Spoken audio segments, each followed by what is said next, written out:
손님들이 많은데 막바로 인사드려서 시작할게요. 예. 안녕하세요.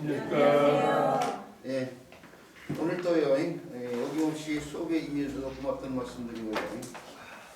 방금 진도를 확인해 봤는데요.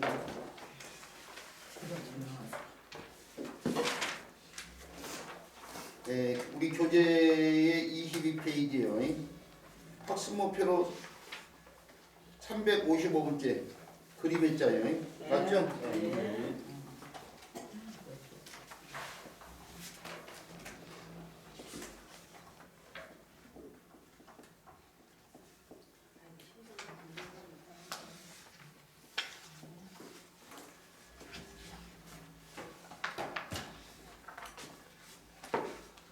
자, 이 글자는 그림 해라는 글자인데 일단 두 개의 자수로 나눠볼 수 있죠. 하나는 이 글자고 하나는 이 글자예요. 두 글자가 이미 우리 선생님들이 익히 알고 계신 글자일 텐데 이게 원래는 가는 실명이지만 원래는 실사라고 있죠. 실사. 이것은 모일해 또는 모을해 뭐 하는 글자고요. 뭐 모을해라고도 하고.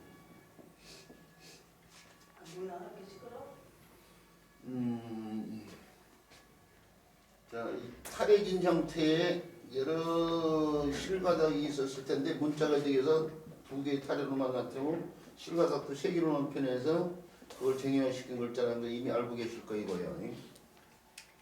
문제는 모일해 또는 모을해라고 하는 글자인데요. 이 글자는 우리가 알고 있는 글자 가운데 또 다른 글자 가운데 이 글자하고 비슷하죠? 그래서 구분을 잘 해줘야 되는데요. 근데 모양만 비슷한 게 아니고 사실은 서로 밀접한 관련이 있어요. 두 글자가. 이것은 일직증이라고 흔히 얘기했죠. 네. 미증류의 사건이 있다 이거예요. 일직이 미증 있지 않았던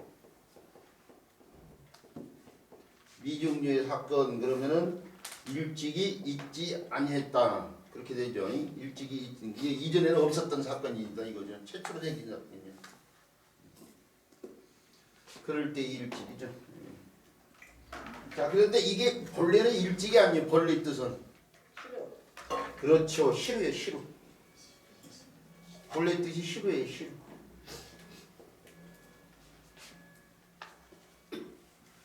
자, 이 글자의 고문자가요. 고문자가 이렇게 표현됐어요. 이렇게.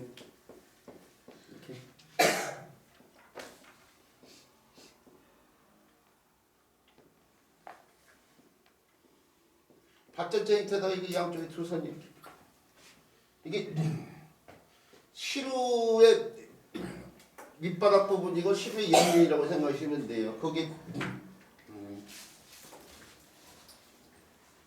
여기에 뭐 구멍이 이제 뻥뻥뻥 뚫려 있겠죠. 고문자에는 그냥 그야말로 이렇게 표현됐어 이렇게요. 그러다가 후대로 오면서요. 시루라는 것이 음식을 갖다가 쪄 먹는 거 아니죠? 쪄서 먹는 거? 쪄서 먹으려면은 여기다가 요 속에다가 곤물이 담기면은 그걸 찌기 위해서 밑에 또 다른 그릇이 있고 그게 뭐가 담겨 있어야 돼요? 물이 담겨 있어야죠? 물로 찌는 거니까. 그래서 호대로 오면서 이렇게 그릇이 밑에 추가되기도 해요. 그것이 오늘날 글자로 정의화된 것이 바로 이 글자예요. 애초에는 이렇게만 표현됐다가 그러다가 그 형태에다가요. 그 형태예요. 내냐 그 형태죠.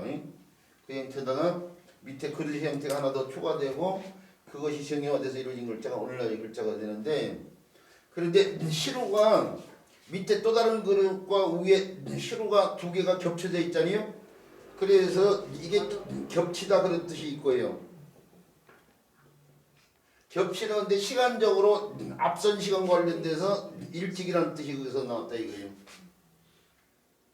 겹쳐지는 상황 이것과 이제 그래서 시간적인 의미로서 앞쪽과 관련돼가 일찍이라는 뜻이 나왔다 이거예요.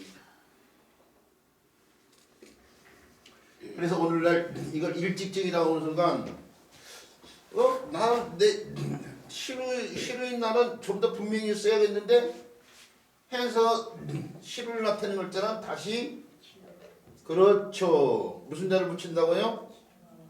그렇죠. 기와 자를 붙인다고 알고 계신 분은 한자 실력이 있으신 분이에요. 예. 기와 자를 붙인다는 걸 알고 계신 분들은 한자 실력이 있으신 분들이 기와 자를 붙여요. 왜 기와 자를 붙이냐면요. 시루가 구워서 만든 톡이에요. 톡이. 구워서 만든 톡이. 구워서 만든 물건인데 그러니까 가마속에 들어가가지고 구울 거 아니에요? 근데 가마속에서 구워서 나오는 토기 가운데 가장 많이 구워서 옛날 사람들 가장 많이 구운 것이 뭐냐면요. 기와요. 기와자. 밥상에 밥그릇이 뭐 7첩판석이네 뭐 9첩판석이네 뭐 해서 여러 개가 올라간다고 해도 지붕 위에 기와만큼은 안 올라가지 않아요? 기와를 굽지 않으면 어떻게 돼? 굽지 않고 흙으로 빚어가지고 말려가지고 지붕에 올리면 금방 흐물흐물 될 거 아니에요. 비 오면은 기와를 반드시 구워야 된단 말이에요. 그 구우려면 가마 속에 들어가는데 가마 속에서 구워서 나오는 기와가 많았던 거예요. 그러니까 구워 만드는 물건들에는 기와자를 붙여요. 그래서 독공자, 옹기울 때 쓰는 독공자, 이게 공별된 공자에다가 기와자를 붙이면은 옹기울 때 쓰는 도공자. 물론 좀 더 복잡하게 쓰면 이렇게 쓰지만 오늘날 같은 글자죠. 철옹성을 때 쓰는 글자예요. 철옹성. 옹기울 때 쓰는 옹자에도 이게 포 안을 옹자가 그대로 음역하면서 기와자에서 독이 된 거예요. 아니면은 공변될 공자에 의해서 공이 옹으로 바뀌면서 기와자에서 도공자예요. 그러니까 기와자가 달라붙은 글자들은 이렇게 구워서 만든 물건이 독에 쓰이고 또는 뭐예요? 병병자. 두 사람을 나라에 있는 두 사람을 묶어놓은 거예요. 아우를 병자죠. 거기다가 아우를 병자가 음역하면서 병을 나타내 이병은 술병을 때 쓰는 병이죠. 기와자를 붙이면은 주병을 때 쓰는 병병자가 되잖아요. 이게 음역하는 글자예요. 이 글자에서 술병과 같은 병을 뜻한 그릇과 관련돼 있잖아요. 또는 버금차자. 이게 버금차라는 글자는 차남을 때 쓰는 글자, 차남 찬여할 때 쓰는 글자. 차가 기와자가 없어지면 차가 자로 바뀌면서 기와자에서 질그릇 자자가 되잖아요. 자기를 때 쓰는. 이게 질그릇을 나타내는데 기와자가 음역하라고 버금차자가 자가 된 거예요 지금. 아우를 병자가 음역하면서 기와자에서 병이 된 거예요. 공변될 공자가 옹이 되면서 질그릇 기와자에서 도공자가 돼요. 자, 거기에 달라붙은 기와자를 갖다가 여기도 붙이면서 시루의 뜻을 갖다 더 분명히 해준 거예요.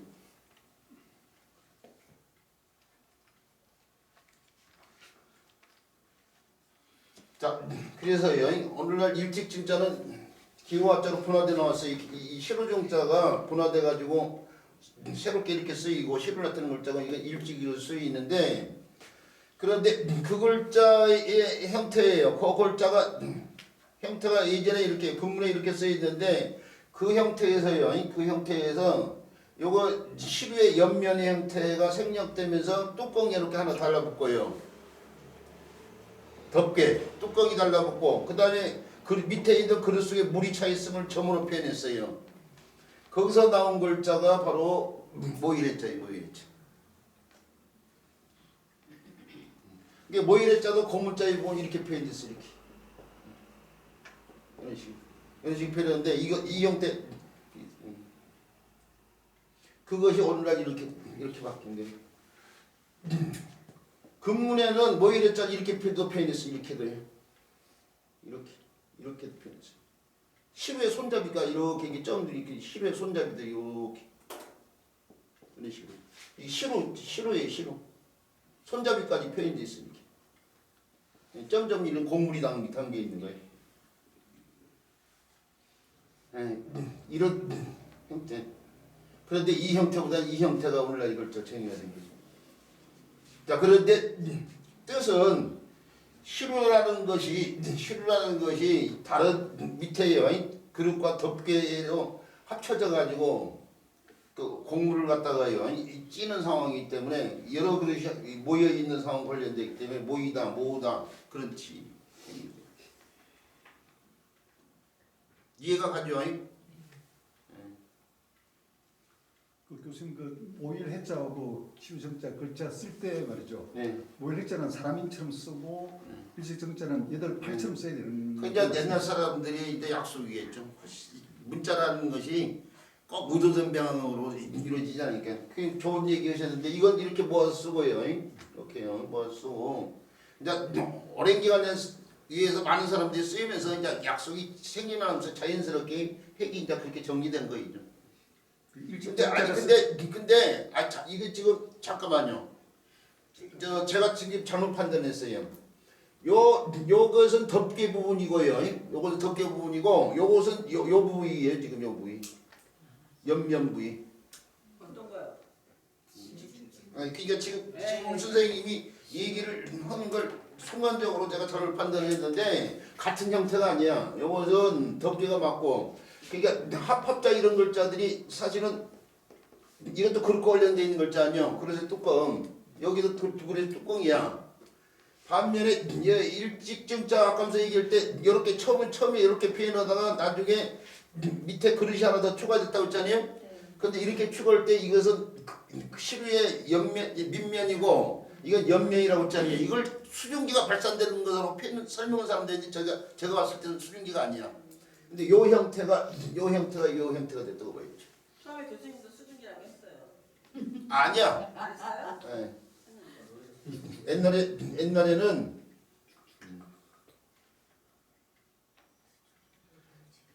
일식정자를 쓸 때는 좀 조심스럽게 이렇게 약간 띄워서 써야 되겠네요, 그죠? 네, 그렇죠. 반드시 띄워서 써야 돼. 여기 떨어져 있는 상황. 요 얘기 여러 얘기 됐다고 봐야 되니까. 예, 알겠습니다. 자, 별로 어려운 문제는 아니었는데 그러죠. 별로 어려운 문제는 아닌데 순간적으로 모양이 같은 자원을 두고 있다 보니까 우리가 지금 착각을 했던 거예요. 순간적으로. 자, 그런데요. 요 모일의 자가 다른 글자 구성에 도움되면서 음의 역할을 하는 글자가 있어요. 음의 역할을 하는 글자가 있는데 그런 글자로서 우리가 알아둬야 될 글자가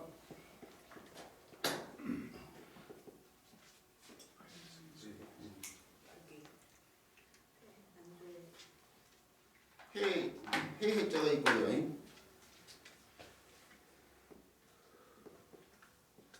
그러니까 이게 6달러리 고기 육자가 변화된 6달러리 달라고 했잖아요. 네, 6달러리 달라고 했는데 원래는 해라는 것이 우리가 오늘날 해를 먹으러 가자 그러면은 생선을 생각하기 쉬운데 원래는 육회였던 거예요. 육회. 생것으로 먹었던 음식이 원래는 생선이 아니고 짐승들 소 잡아가지고 소의 일정한 부위를 갖다가요 생것으로 먹는다든지 그런 상황이었는데 이제 오늘날은 그게 이제 생선까지도 이제 육회가 이제 생선 해렸는데 회 그러면 생선에 생각한단 말이에요. 그런데 사실은 육회 쪽이죠. 인구의 해자 된다. 옛날 사람들이 생것으로 먹는 해라든지 굴자자예요. 이건 자라고도 보고 적이라고도 보는데요. 이때는 이 글자가 붙을 때는 자라고 해요. 사람이 입에 좋아서 맛있어서 자주 오르내리는 음식이었는데 이제 그런 것처럼 사람이 입이 자주 노리는 어떤 이슈 같은 걸 말할 때 인구에 해자된다 뭐 이런 식으로 얘기하잖아요. 예, 참 시험에 예법 나오는 글자예요.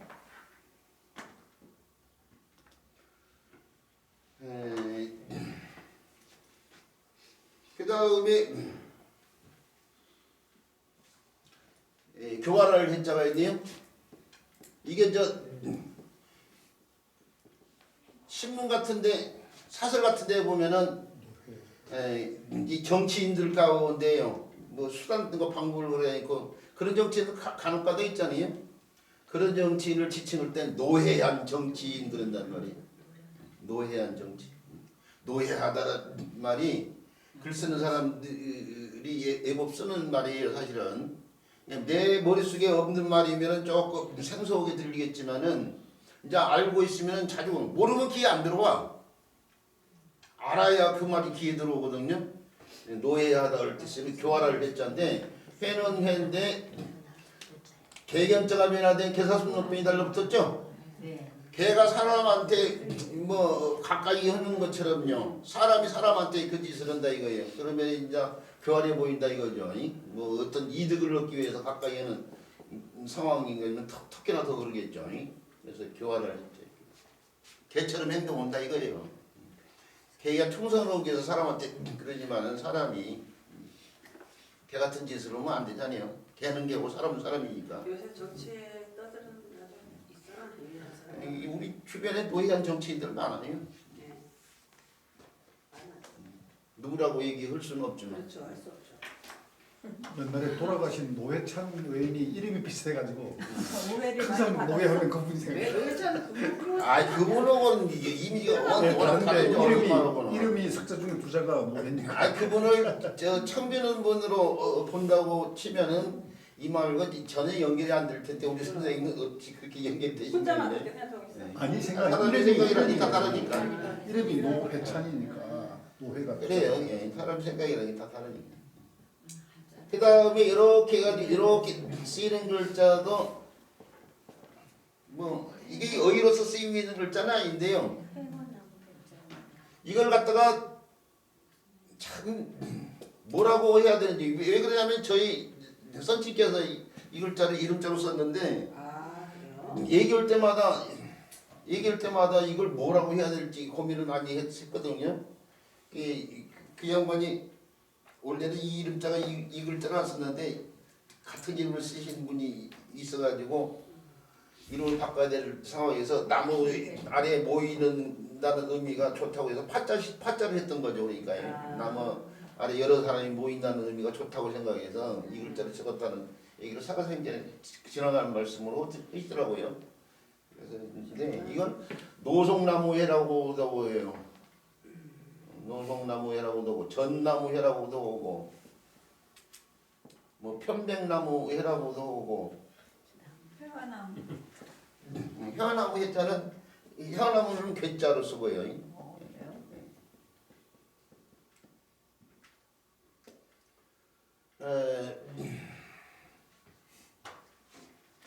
근데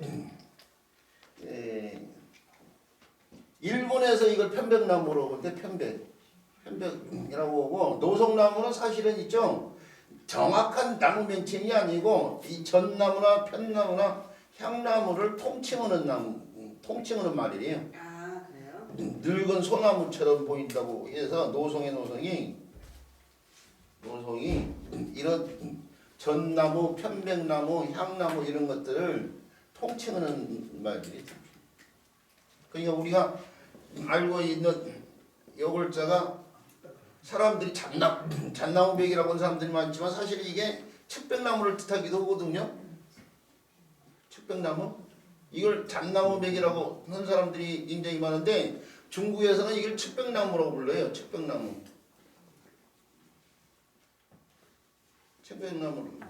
그래서 우리나라 사람들이 이걸 잣나무라고 하다 보니까 그 논어에 나오잖아요. 네. 세안연후에 이게 중요한 시한도와 관련돼 있기도 하죠. 중요한 추사. 세안연후에 지송백 제가 기운 것이 잘 맞는 건 뭐 지호죠. 맞습니다. 이 시들 조자를 이 글자를 시들 조자를 뭐 의미 같다 보니까 이 글자를 쓰기도 했어요. 예.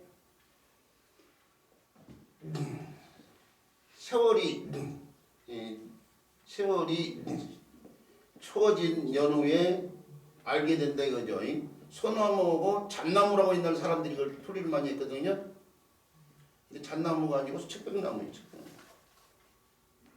이게 우리나라에서도 혼몽자에 이런 데서는 처음에 잣나무백이라고 하지 않았어요. 옛날 책에 보면은 측백나무로 표기를 했어요. 이게요.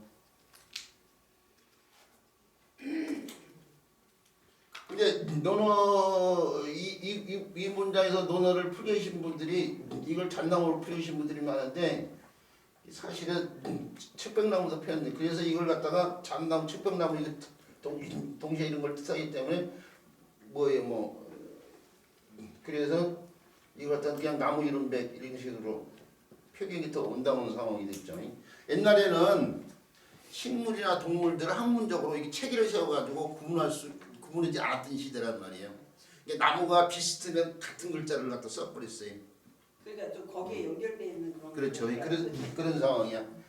그러다 보니까 이것도 사실은 노송도 통칭하는 명칭이지 어떤 나무 하나를 지칭하는 것이 아닌데 그걸 갖다가 이제 뭐 노송을 전나무를 노송이라고 할 수도 있고 편백나무를 노송이라고 할 수도 있고 뭐 그런 상황이야. 네. 일본 사람들이 이 글자를 편벽을 쓰는데 일본 사람들이 편벽을 히노키라고 그래. 히노키. 네네네. 그 온천에 가면은 히노키 탕 있잖아요. 그 네네. 편벽나무. 네네. 평명나무 어디는 탕.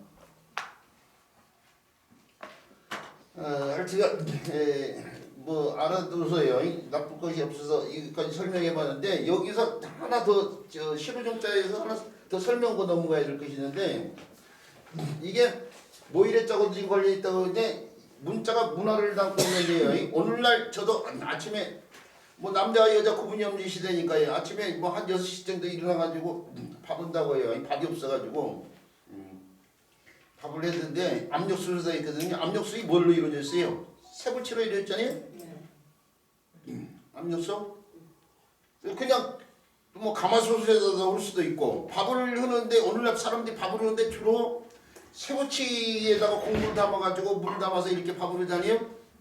근데 한자가 청동시대하고 괴를 같이 오고 있는데 청동기 시대 때 밥은 어떻게 해 먹었을까요? 청동시 때요? 끓여서. 청동시대 청동은 지위가 높은 사람이 의식 같은 걸 행하는 기구라든지 또는 이기 뭐 무기 같은 걸 만드는 데 써있지 식기 같은 걸 만드는데 세부치를 쓰지 않았어요.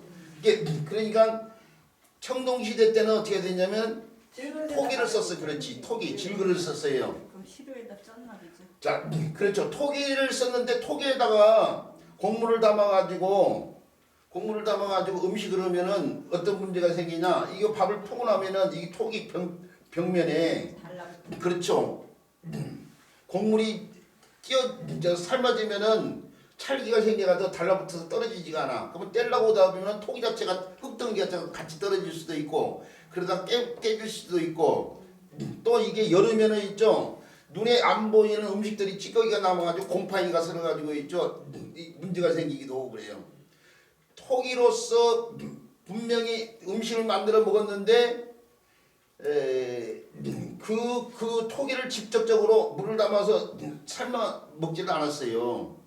청동기 시대 사람들은 있죠. 청동기 시대나 청동기 이후에 옛날 사람들이 살았던 유적지에서 발굴하면 토기들이 굉장히 나오는데 시루가 유독이 많아요. 우리가 오늘날 밥에 먹는 그릇으로 여기진 토기가 없고 그러니까 그 시대 사람들은 밥을 갖다가 쪄 먹었다는 얘기야.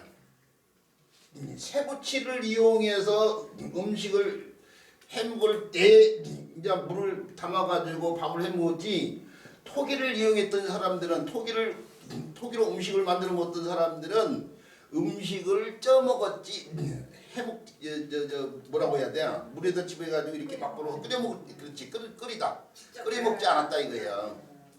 그래서 그 시대에 시루가 많이 등장한단 말이야. 그 시대의 유적에. 그러니까 이 시루 중 우리가 밥을 뜻하는 글자 뭐 가마솥 불자는 그러니까 나중에 생겼다고 봐야 되겠죠. 가마솥 불자. 이런 가마솥 있기 전에는 이 시루에다가 밥을 해 먹었다는 거 근데 바로 그릇 문화가 담겨 있는 거예요 지금 일책직자가. 자, 그런데 요골자도 모의래자가 음역하는데 모의래자가 음역하는데 실사자에서 뜻이 이루어지는데 실사자가 어떻게 그림이라는 뜻에 영향을 줬냐 이거예요. 실사자 천에다가 그렸겠죠.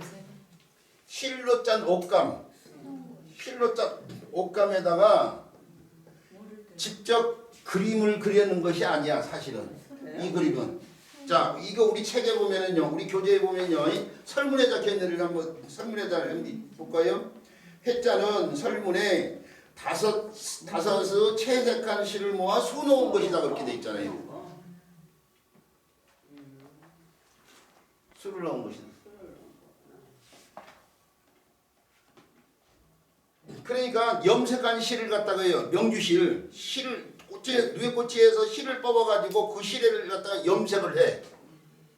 염색을 해가지고 그 염색된 실을 날실과 시실로 엮어가지고. 무늬를 예. 넣었잖아. 근데 염색된 실을 집어입으면서 염색된 날실과 시실 사이 집어입으면서 거기서 무늬가 나타내게끔 거예요 지금 사실은. 우리 지난 시간에 비단 관련된 얘기를 좀 하다가 제가 예전에 비단 관련된 글자들을 연구해보고 다 잊어버리고 있다가 지난 시간에 그 얘기가 나오면서 제대로 얘기를 못했는데 비단과 관련된 글자들이요. 글자들을 이번에 집에 가지고 다시 한번 찾아봤는데 자료가 없어져가지고 다시 이제 살펴봤는데 너무 복잡해가지고 이해가 안 되는 부분도 많고 잘 연구하다 보니까 그래서 명쾌하게 설명드리기 어려운 상황인데 마치 그거에 지금 우리가 색깔 가운데 있죠. 붉은색을 나타낸 글자가 뭐 붉을죽자도 있고 붉을적자도 있고 붉을단자도 있고 붉을홍자도 있고 막 근데 이거 어떻게 구분하냐 이거야. 이 굉장히 구분이니까 모호해 칼로 모자씩 딱딱딱 잘라서 구분하기가 어렵다니까요. 근데 비단과 관련돼 가지고 우리가 비단을 견직물이라고 한단 말이에요. 견직물이라고도 하고 또 뭐 견직물 가운데 주단이 있고 또 이 비단 가운데 우리 기라성의 기라가 비단의 일종이에요.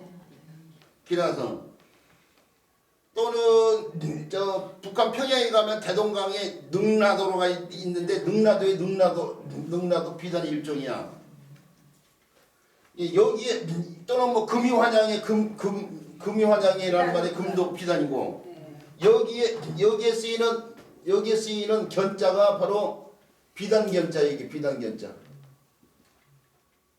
그 다음에 여기에 쓰이는 주단의 주자 이 비단의 비자 여기서부터 써야겠네. 비단의 비자, 비단의 단자, 비단비 비단단, 그 다음에 비단주자, 단자는 비단단자고요. 그 다음에 기라의 기자, 비단기자예요. 라자도 사실 비단 관련돼 있는데 세금을 라자를 관련이 돼 있어요. 이게 세금이지만 그물처럼 옷감도 짜이기 때문에 이것도 옛날 양복점을 라사 그랬잖아요. 라사 그때 라자잖아요 지금. 근데 이것을 빼고 그다음에 능라도의 능자가 바로 비단 능자예요. 비단 능자. 뭐 비단 채자 이런 글자도 있지만 이 글자들은 우리 어휘에서 쓰이는 경우가 없기 때문에 이런 건 생략하고. 비단 백전. 물론 비단 패드 실사자가 들어간 것만 지금 쓰고 있어요 지금. 실사자가 들어간 것만 쓰고 있는데 우리 선생님인 것처럼 비단 백자라든지 비단 패자도 물론 있죠. 비단 패자도 물론 있어. 그래서 뭐 금자 같은 경우는 그렇죠. 금자 같은 경우는 실사자가 안 들어가네. 이렇게. 자. 여기에 요글자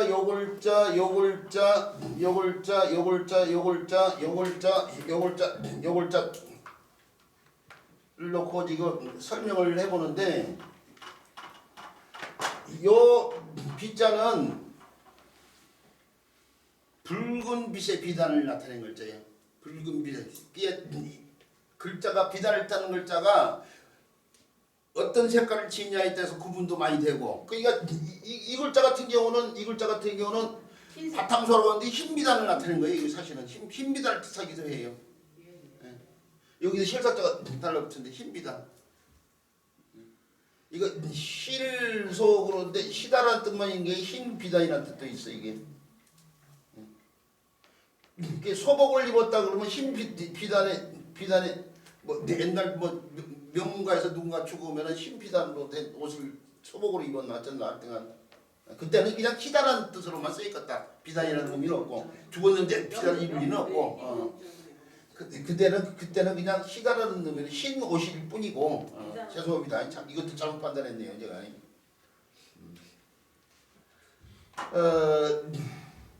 그래서 이거 붉은 빛의 비단을 말하는 거이고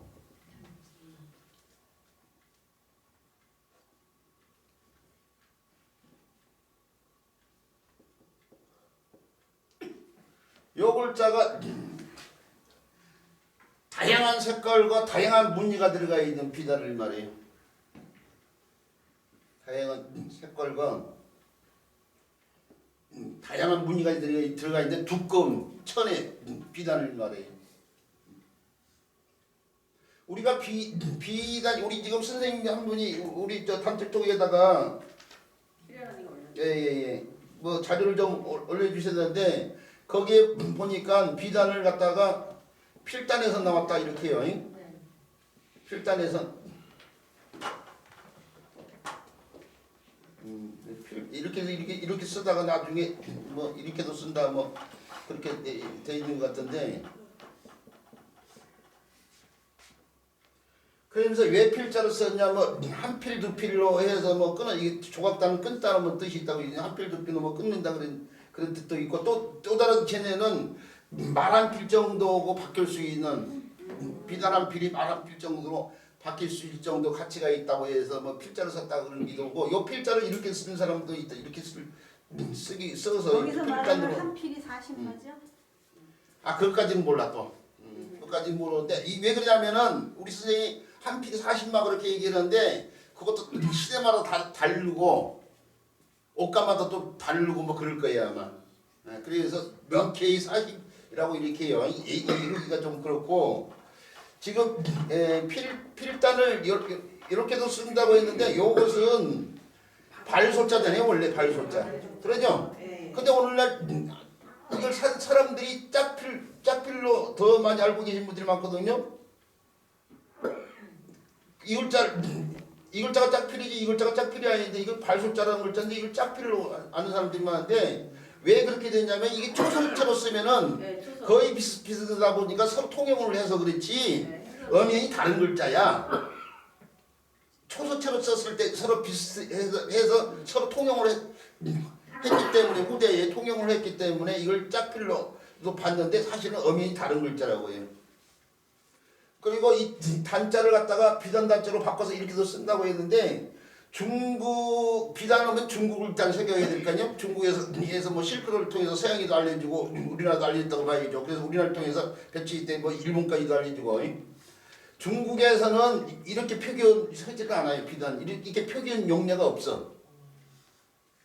이렇게 표기는 했어도 이렇게 표기한 용례는 없어요. 이것은 뭐냐면 비단이라는 말을 놓고 우리나라에서 그 음으로 익히는 비슷한 글자, 이 글자, 이런 글자를 따라 치우는 것뿐이야. 우리나라에서 치움에 쓴 거이지 원래 비단과 관련된 중국말에는 이런 말이 없어요. 그러니까 우리나라에서 필요에 의해서 만들어낸 글자라고 생각해야 되고요. 그러니까 어원이 그렇게 되진 않아. 그리고 요 견자도 비단견이라고 하는데요. 비단견이라고 하는데 이 비단을 구분할 때요. 비단을 구분할 때에 어떻게 짜여져 있는지에 따라서 구분이 많이 돼요. 용어 자체가 구분이 되는데 평직이라고 해가지고 평직이요. 평직이라는 해서 평범하게 짠다 이거예요. 그러니까 평범하게 짜는 건 뭐예요? 배틀에 날실이 걸쳐져 있고 그다음에 날실이 걸쳐서는 날실 하나에 시실 하나가 이게 하나씩 이렇게 지나가는 거. 그게 가장 일반적으로 짜는 거야. 그 비단이야. 그 비단. 문이 없이 한 올의 날실과 한 올의 시실이 엮어지는 상황. 그런 비단이 이 변이야 변. 그래서 그렇게 짠 비단이 일반적인 비단이야. 그래서 이 견직물이 모두 비단을 타는 말이 된 거야. 이 견자가 가장 일반적으로 짜여진 비단이라고. 그래서 그 견자가 비단을 뜻하는 말로 대표하는 말로 쓰이고 있는 거예요 지금. 근데 반면에 이 저 명조일 때 쓰이는 줄자, 주단을 때 쓰이는 줄자예요 이게요. 이것도 비단 줄자죠. 이 비단 줄자도 이게 견자처럼 이것도 평적으로 짜여지는데 이것자도 이게 평적으로 짜여지는데 좀 거칠게 짜여져. 성글고 거칠게. 이게 이것보다도 격이 좀 떨어진 비단이라고 생각해야 돼. 또 이게 무늬가 없어요. 평직은 무늬가 없어요. 네. 하나의 날씨가 하나의 시실이 엮어지면서 찡에 무늬가 없이 그냥 짜여지는 것으로서 일반적인 거 이거고 그보다 거칠게 짜여진 거 이거라고 생각하면 돼요. 비단 줄자. 그런데 무늬가 들어가는 데 비단이 있어. 무늬가 들어가는 비단을 갖다가 능직이라고 그러더만요. 능직. 요 능자예요. 요 능자. 능직으로 짜이죠. 이 무늬가 들어가는데 이게 이제 염색된 실을 사용해. 지금 우리 책에 나온 것처럼 우리 책에 지금 그림의 자가 5채색한 실을 모아간다는데 그 실을 모아서 짠 옷감이라고 생각해야 돼. 염색이 됐어. 그 염색을 했다는 건 뭐냐면 색깔을 넣었다는 얘기고 능직은 어떻게 짜이냐면은 이거 아까면서 하나의 날실과 하나의 시실이 엮어진다고 했잖아요. 이것은 2개의 날실이나 2개 이상의 날실과 2개 이상의 시실과 2개 이상의 시실이 엮어지기 때문에 이렇게 건너뛰고 오면서 원하는 형태로 건너뛰어요. 그러니까 무늬가 생겨요 이게. 이게 무늬가 없는 거이고 이 무늬가 없는 비단이야 이게 2개는. 견과 주는. 반면에 이 능직으로 짜여진 비는 무늬가 있는 비단이야. 색깔이 들어가 있으면서 무늬가 있는 비단이야. 그러니까 평직보다 능직이 더 귀한 거지 진짜. 무늬가 있는 비단. 근데 그 무늬가 있는 비단이 요 기호옥을 능이에요.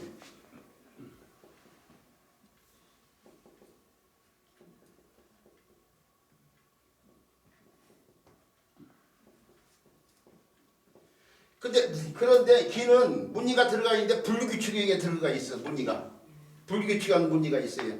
불규칙하게. 근데 이것은 규칙적으로 들어가 있어요. 그러니까 요 주는 비단 줄자는 견보다 낮이지만 요 능은 요것보다 더 높은 거예요. 더 좋은 거야 지금. 기보다 더 좋은 게 능이야 능. 무늬가 들어가 있으면서 다양한 여러 문양이 들어가지고 규칙적으로 짜여진 비단이 능이야 능. 구분이 되죠? 네. 불규칙의 무늬가 들어가 있는 거이고 이거 여러 무늬가 규칙적으로 들어가 있는 거야 이게 지금 능은.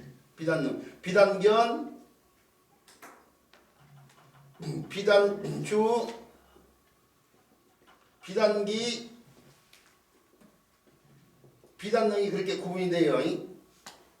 비단능이 그렇게 구분이 되고 이 평직과 능직을 2개를 다 이용해가지고 이중직이라고 하는데 이중직 2개가 다 들어가면 이중직 2개를 다 엮어서 짠 비단이 이 금이환영의 금이야 이 지금. 그러니까 요 비단보다 요 비단이 좋고 그거 2개보다 더 좋은 게 기고 그거보다 더 좋은 게 능이라면은 그 4개보다 더 좋은 게 금이라고 생각해야 돼. 금. 평지가 능직으로 짜여진 비단 이게 비단금이에요. 이 금의 값어치가 있을 만큼의 비단이라고 해서 비단금. 우리가 금이 환양에 금자를 글자 쓰는데 이렇게 비단을 짜놓고 그 위에다가 지금 우리 모일해자가 5가지 색실로 염색된 실로 술을 넣는다고 했잖아요. 꽃에 술을 넣으면 그게 금이 환양이야. 금 비단으로서 옷을 만들었는데 거기다가 더할 첨자 첨가하는데 꽃을 첨가했다 이거죠. 이 꽃을 어떻게 첨가하겠어요? 비단에다 물감으로 집어일 수가 없어. 수를 넣어야 돼. 수. 꽃을 수 넣는 거예요 지금. 비단에다가 이렇게 짠 비단에다가 평지가 능력으로 짠 비단에다가 수를 놓는데 그게 지금 우리 해야 지금 해. 수를 넣는 그것이 지금 해라고 우리가 지금 이 글자에서 보니 이게 해야. 이 그 그림이 그러니까 이 꽃 그림이 여기 금상첨화의 꽃 그림이 바로 이 그림이라니까요.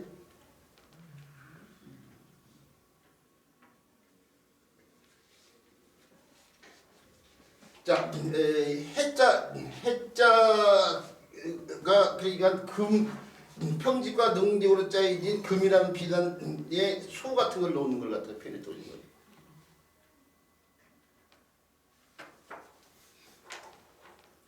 그 다음에 폐역은 예물로서의 비단 명칭이고요.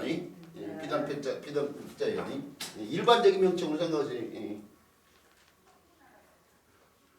자, 이렇게 해서요. 그림의 자에 대한 설명은 마치도록 하고요. 그 다음에 배워야 될 글자. 그 다음에 배워야 될 글자는 일어날 기자예요. 설명이 길어질 것 같으면 좀 쉬었다가 해도 괜찮아요. 아니. 빨리빨리 할게요. 카메라도 아니 근데 한 글자 있는데 벌써 시간이 간 줄 몰랐네. 일어날 기자예요. 달아날 줄자하고 몸 기자예요.